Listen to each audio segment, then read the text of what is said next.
The autumn wind howled through the twisted branches of the old oak trees as we made our way to Grandma's secluded cottage nestled on the outskirts of Kill Devil Hills. It had been years since my sister Marie and I visited.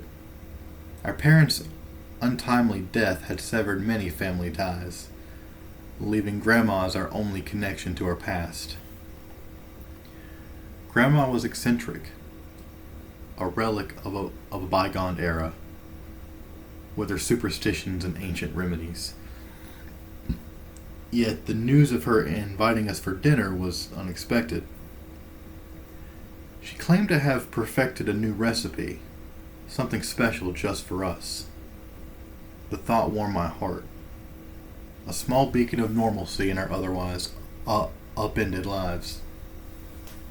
The cottage, a shadow against the setting sun, seemed different.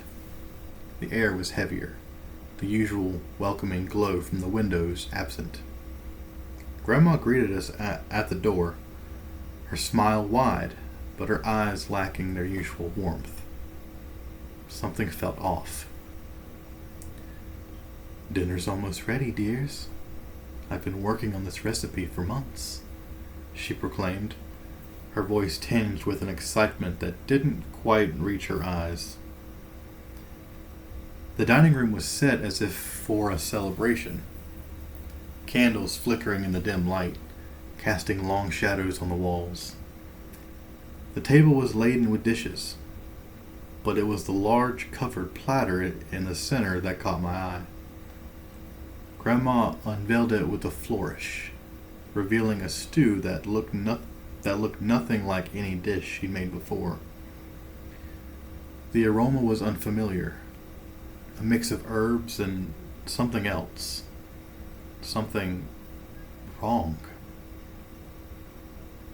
Grandma ladled generous portions into our bowls, urging us to eat. "It's a special recipe, passed down from my grandmother. A family secret," she said, a note of pride in her voice. Marie and I exchanged uneasy glances, but raised our spoons out of respect. The first bite was unlike anything I'd ever tasted. The flavors were intense, almost too much, but it was the aftertaste that made my stomach churn. It was metallic, unsettling. Grandma watched us eat, not touching her own portion. "Well, how do you like it?" she asked, an eagerness in her voice that bordered on mania. "It's unique, Grandma," Marie managed to say, pushing her bowl away. I forced another bite, not wanting to upset her, but my body rejected it. I excused myself, rushing to the bathroom, the taste lingering in my mouth like a bad memory. When I returned, Marie was pale, her eyes wide with fear. "We need to leave," she whispered, her voice barely audible. Grandma blocked our path, her demeanor changing. "You can't leave yet." "You haven't finished your meal," she said, her voice cold, her smile gone. The night took a horrifying turn. Grandma confessed to using the new recipe as a means to keep us with her, forever. She believed the old family legend that consuming a meal prepared with certain forbidden ingredients would bind our souls to the house, to her, preventing us from ever leaving. Panic set in as we realized the extent of Grandma's descent into madness. The stew, she revealed, contained herbs known in ancient lore to open the mind to the spirit world, along with something far more sinister.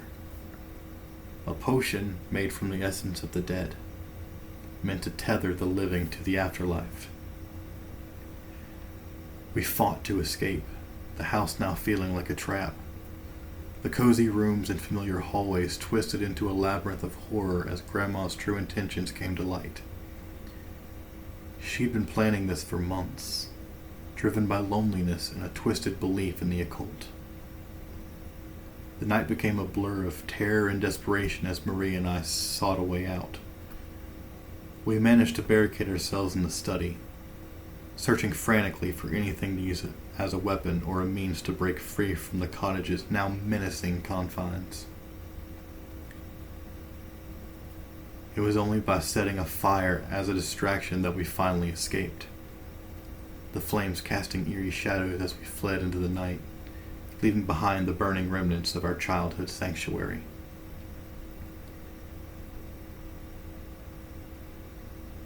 We never returned to the cottage, nor did we speak of what happened. The trauma of that night lingered, a haunting memory that refused to fade.